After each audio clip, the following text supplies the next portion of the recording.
All right, so heading up to the mountains today. I'm gonna go for a hike with the dogs. I was sitting in my apartment. I was getting a little stir crazy.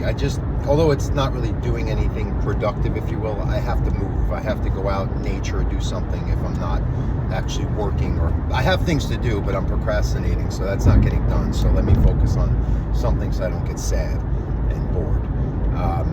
So that's what we're doing. We're going up to my spot there up by Frazier Park. It's about an hour and 15 minutes from the valley here. It's not too bad, and it's like a whole different world when you get up there.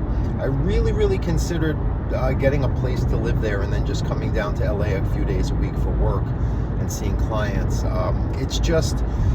It's tempting because I love it up there. It's nice, it's quiet, it's nothing like it is in LA, but it's still California, and that's the problem. And having a small business long term, as I get to like retiring, it's not going to be a good place to be. It's just too expensive, too regulated.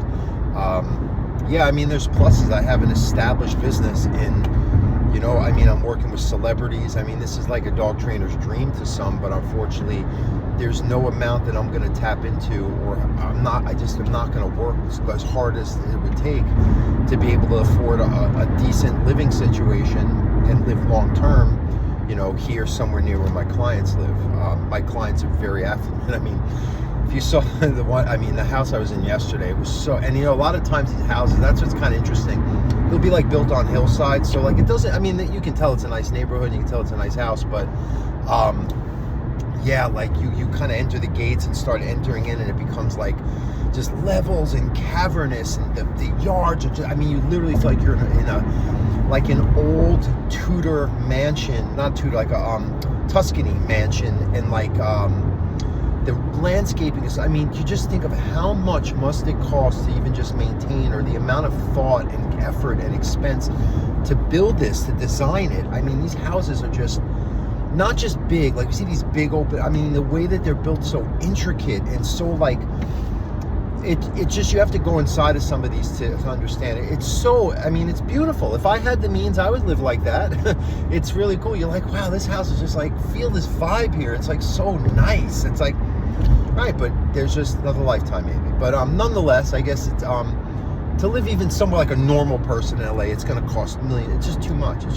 So I'm going to do Alaska. I got to at least put a base there because I have a business there as well. And I have another dream, right? I wanted to have the ability to live in Alaska, and I've got a business where I could work full-time as a dog trainer there too. I put in the time for both of these locations. So it's just really more of long-term. I'm getting to an age, I'm 51 and a half ish, and you just think about like, how long am I going to keep this up? How long am I going to want to work, so much? Fortunately, my work I could probably do into my, old age, because maybe I'll just specialize in small dogs, or I can just do more internet stuff and write more books and things. I've put in a lot of time into this craft that I understand it, and I'm an expert in it, where I think I have a lot to offer even beyond my physical abilities, but that's not a guarantee. And also, what if I want to have time? What if I want to focus on whatever? Maybe I meet someone amazing and I start a new family in my senior year. I don't know.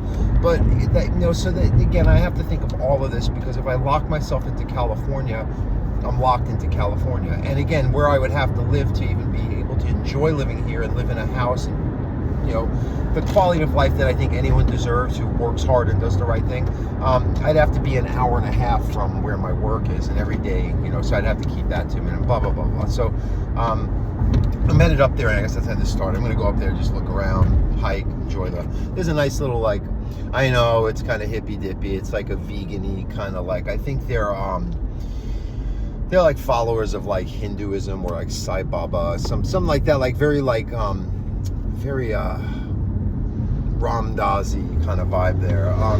But whatever, they're nice, it's a little culty, but they make some good food, and I'll stop there and get like a latte or a curry tofu thing, like just to just stop in. It's a town called Frazier Park, and then there's another little town called Pine Mountain Club. They're about 15 minutes apart, and one is like kind of off the freeway, so it's a little kind of less mountainous, and the other one you get kind of higher altitude, and it's in the pines. It's what I call Pine Mountain Club, and it's pretty cool. It's I mean, you really think you're in Colorado. Like, you don't think, but it looks like that, and it's nice, small town vibes, no crime, but it's really far, and it snows. So you get snowed in. It's high altitude. So again, but that's kind of what's up there. Anyone in LA, maybe. I mean, I've talked to people that grew up here and they're like, "Where's that?" I don't know. I'll go up to I'll take the 5 up to Bakersfield or stop for gas, but I've never gone inland. It's pretty cool. And then what's cool, it closed out because of mudslides a few years ago, but there was a little neat, it's really rough road, like a lot. Maybe I'll see if it's, and it would cut through. Again, you have to know Southern California geography, but it would cut through from Lockwood Valley Road in Fraser Park to Ojai. It cut all the way through to Ojai. That was a really nice drive I used to take. Minnie's here, but she's got like a hot spot she's working on, this little rat, and then she's fussing with herself. She's in the seat next to me there. There's her head. But yeah, so that's again, there's really neat little pockets of California, not even far from Los Angeles, that people are not willing to take the time to, or, you know, again, they might be too busy. So, because on the weekends, getting up there sucks. I'm lucky because I can take off weekdays and I can go. It's 11:15 on a Monday, so I can head up, and you can tell it's not really bad traffic right now. So, but yeah, I wouldn't want to go if it's 3 hours every time just to go stand in the trail. So, I get it, but it's just, again, you're in California. It can't escape you. I'm in California, and I always realize it, and I always feel that when the shit hits the fan, like during COVID, you're in a very highly regulated place where they treat people like me, unvaccinated, like shit, because we made personal choices, because we were seeing something that maybe other people weren't able to see or were too scared to see, and we were getting punished for it, and that's not how society should work, or a place I'm going to live should work. If anything, I'm being rewarded for it, but like, hey, you had insight. Maybe you people should be taking the lead here on the next thing.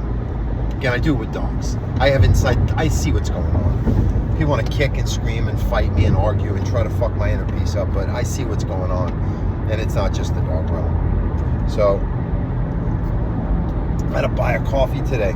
I ran out of coffee last night because I just do an espresso machine. I'm not going to spend $6 a day on coffee. So, I do that, but I ran out of pods, and we wanted to hit the road, so I didn't have time to go to the supermarket to get more, so I just figured I'd grab a coffee on the go. But that's, these days, not my style. I'm very frugal. I don't spend money where I shouldn't have to spend it. Yeah, right, there's things in LA I could do right by my house, but they cost so much money to do it. I'm not going to go sit in a restaurant and eat food that I'm going to worry about the seed oils in it and all this shit that's not good for my health, that I have no control of it. I'm not, it's like a neurotic asshole asking about that. Or sitting there by myself looking at my phone, where I can sit in my phone in my house or at the beach or in nature for free. Yeah, I just don't really it's like, LA is good for a place. It's a good place if you're a person who likes to do people. Not do people, like do people-y things. I don't. Like, when even I was at the coffee shop, I was, luckily I had Minnie with me under my arm, but I was just like focusing on her because there's so many people, it's so crowded. Everyone's talking, chatting, or not be nice. I mean, I can tell, like, the lady was really nice helping me, so I made a little, wow, you made it so fast, thank you, it must be delicious. Like, whatever, I know how to make people happy, but I also see a lot of people that aren't willing to do that to others, and I don't really want to reciprocate. I'm not going to kill people with kindness if they're already dead. But there are some nice people, and they don't have to be autistic, they don't have to be dog people, or whatever mindset that I feel that me and other people can possess that are kind of seeing things as they are. But, yeah, I don't walk around with like a miserable prick, but people do shitty things that get me in that mode, like here we go again with humans, and it just teaches me to not really want to deal with them a whole lot.